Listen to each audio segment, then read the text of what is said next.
Imagine a prophet of God, a man chosen to speak his holy words, receiving a command that defied every sense of logic and morality. Hosea had spent his life striving to be righteous, standing apart from the corruption and idolatry that plagued his people. But one day, God spoke to him with startling clarity. "Go, take for yourself a wife of harlotry and children of harlotry." The weight of those words must have been unbearable. How could this be the will of God? Hosea, a man known for his purity, was now being asked to step into a union with a woman who represented everything he had been taught to avoid. And this wasn't just about marrying a woman with a tainted past. This was about binding himself to someone who might never truly be faithful. This divine command was not just personal, it was prophetic. Hosea's marriage would become a living parable, a reflection of God's relationship with his people, Israel. As Hosea wrestled with the implications, the scandal of his obedience began to unfold a story that would challenge the boundaries of human love and divine mercy. The backdrop to Hosea's story was the spiritual and moral collapse of Israel. Once a nation consecrated to God, Israel had fallen into the seductive trap of idolatry. The covenant that bound them to Yahweh, their deliverer and protector, had been abandoned. They bowed before Baal, seeking fertility and prosperity, and indulged in the pagan rituals of their neighbors, including temple prostitution and sacrifices that desecrated the land. God's heart was broken. He had rescued Israel from slavery in Egypt, provided for them in the wilderness, and established them as a holy nation. Yet they turned their backs on him, chasing after gods who offered nothing but emptiness. Their unfaithfulness was not just a violation of religious practices, it was a betrayal of love. God, like a devoted husband, watched as his bride ran after other lovers. The prophets of that time, Elijah, Amos, and now Hosea, were God's messengers, calling the people back to repentance. But their words often fell on deaf ears. God, in his relentless pursuit of his people, sought a way to make his message not just heard but felt. Hosea's life would become that message, a vivid picture of the heartbreak and hope in God's relationship with Israel. The backdrop to Hosea's story was the spiritual and moral collapse of Israel. Once a nation consecrated to God, Israel had fallen into the seductive trap of idolatry. The covenant that bound them to Yahweh, their deliverer and protector, had been abandoned. They bowed before Baal, seeking fertility and prosperity, and indulged in the pagan rituals of their neighbors, including temple prostitution and sacrifices that desecrated the land. God's heart was broken. He had rescued Israel from slavery in Egypt, provided for them in the wilderness, and established them as a holy nation. Yet they turned their backs on him, chasing after gods who offered nothing but emptiness. Obedient to God's bewildering command, Hosea sought out Gomer, a woman whose reputation made her an unlikely candidate for a prophet's wife. Whether she was actively involved in prostitution or simply known for her promiscuous lifestyle, Gomer embodied the unfaithfulness that plagued Israel. Her name became synonymous with the very thing Hosea's life was meant to address: betrayal and redemption. Their early life together might have begun with moments of optimism. Hosea loved Gomer despite her past and despite the forewarning from God. They married and soon had children. Each of their 3 children was given a name that carried a prophetic message for Israel.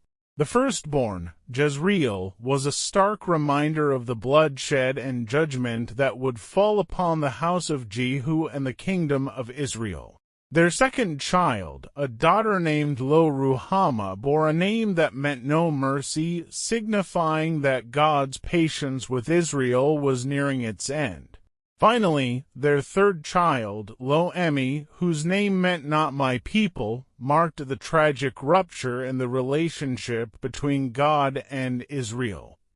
Despite the symbolic weight of these names, Hosea's home was not immune to personal strife. Gomer, though a wife and mother, struggled to leave behind her former life.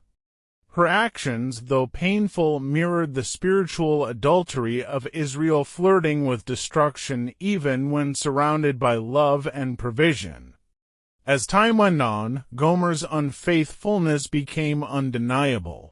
Hosea's worst fears were realized when she returned to her former ways. She sought out lovers who promised her gifts, grain, wine, oil, and luxurious fabrics, but in reality, they used her and discarded her. For Gomer, it was a desperate pursuit of fleeting pleasures and false security. For Hosea, it was a crushing betrayal. Imagine the whispers in the community, the humiliation Hosea endured as his wife's infidelity became public knowledge. Yet he remained steadfast, refusing to give up on her. This was no ordinary love, it was a love infused with the compassion and endurance of God himself. Hosea's pain was a reflection of the divine heartbreak God felt as Israel pursued idols instead of him. Eventually, Gomer's wayward life led to her enslavement. She was likely sold into bondage to pay her debts, a tragic fate that highlighted her complete abandonment by the very lovers she had pursued. But even then, Hosea did not walk away. His love for Gomer, like God's love for Israel, was relentless. In an act of profound mercy, Hosea went to the marketplace where Gomer was being auctioned off as a slave. He bought her back for 15 shekels of silver and a measure of barley, a pitifully low price, reflecting how far she had fallen in the eyes of the world. But to Hosea, she was invaluable. This act of redemption was not just a rescue. It was a renewal of their relationship. Hosea did not shame Gomer or remind her of her failures. Instead, he spoke tenderly to her, laying out a new covenant. You are to live with me many days.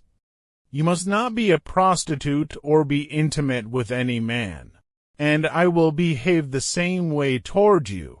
His words were not just for her, they were a prophetic message of hope for Israel. Through Hosea, God promised that though his people had strayed, he would not abandon them. The covenant might have been broken, but it could be restored. Like Hosea redeeming Gomer, God would one day pay the ultimate price to redeem humanity through the sacrifice of Jesus Christ. Hosea's life was an extraordinary testament to God's unyielding love. His marriage to Gomer became a vivid parable of God's relationship with his people, a relationship marked by betrayal, heartbreak, and, ultimately, redemption. Hosea's pain mirrored God's grief, but his unwavering commitment reflected the divine mercy that refuses to let go. For Israel, Hosea's story was a call to repentance. It was a reminder that even in their darkest moments of unfaithfulness, God's love remained steadfast. For us today, the story of Hosea and Gomer is a powerful reminder that no one is beyond the reach of God's grace. Like Gomer, we often chase after things that leave us broken, yet God seeks us out, rescues us, and restores us. The story of Hosea and Gomer is more than an ancient account, it is the essence of the gospel. It is a story of a love that pursues the unworthy, redeems the broken, and restores what was lost. Hosea's life was not easy, but it was filled with purpose. His love for Gomer was a reflection of God's greater love for humanity, a love that endures betrayal, pays the price for redemption, and offers a second chance. Through Hosea's obedience and Gomer's redemption, we see the heart of God, a love that never lets go. This is the hope we carry, knowing that no matter how far we may wander, God's love will always find us and bring us back home.